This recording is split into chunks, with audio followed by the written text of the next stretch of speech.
رئیس جمهور آمریکا که ارتش ما ইরানের ইতিহাসে এক অপ্রত্যাশিত মোড় এসেছে। দেশটির সর্বোচ্চ নেতা আয়াতুল্লাহ আলী খামেনি নিহত হয়েছেন, এমনটাই সরকারি আন্তর্জাতিক বিভিন্ন সূত্র নিশ্চিত করেছে। রাষ্ট্রায়ত্ত গণমাধ্যম জানিয়েছে, খামেনি দেশীয় সময় শনিবার সকালে তার অফিসে অবস্থানের সময় যুক্তরাষ্ট্র ও ইসরায়েলি বাহিনীর যৌথ হামলায় নিহত হয়েছেন এবং তার মৃত্যুর খবরের পর তেহরানের আকাশে কালো পতাকা দেখানো হয়েছে।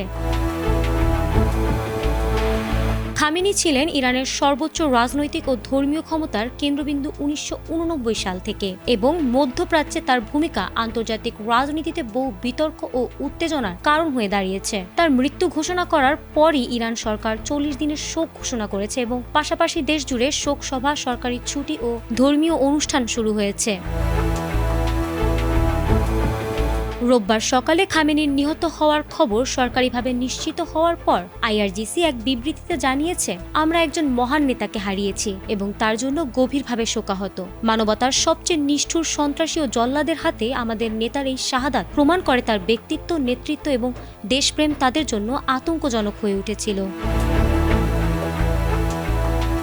আইআরজিসি কড়া প্রতিক্রিয়া জানিয়ে বলেছে, খামেনির হত্যাকারীদের দ্রুত ও কঠোরভাবে শাস্তি দেবে এবং ইরান সবচেয়ে ভয়ঙ্কর সামরিক অভিযান চালানোর হুমকিও প্রকাশ করেছে। এই প্রতিশোধ কার্যক্রমের লক্ষ্য হিসেবে তারা ইসরায়েল ও যুক্তরাষ্ট্রযুক্ত ঘাঁটিগুলোর নাম উল্লেখ করেছে।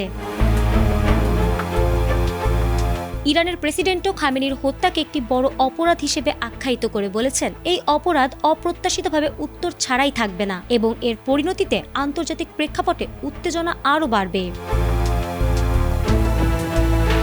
ইতোমধ্যেই আইআরজিসি যুক্তরাষ্ট্রের 27টি সামরিক ঘাঁটিতে ক্ষেপণাস্ত্র ও ড্রোন হামলা চালিয়েছে। সাম্প্রতিক যুক্তরাষ্ট্র ইসরায়েলি হামলার জবাব হিসেবে এই পদক্ষেপ নেওয়া হয়েছে। আইআরজিসি জানিয়েছে, এটি প্রতিশোধের কেবল শুরু, ভবিষ্যতে আরও কঠোর হামলা আসতে পারে। তাদের ভাষ্য অনুযায়ী দেশের সার্বভৌমত্বের উপর আঘাত এলে শক্ত জবাব দেওয়া হবে।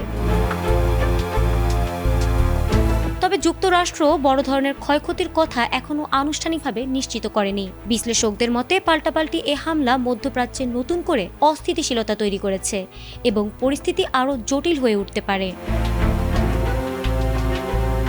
ফারহানা হক, এটিএন বাংলা।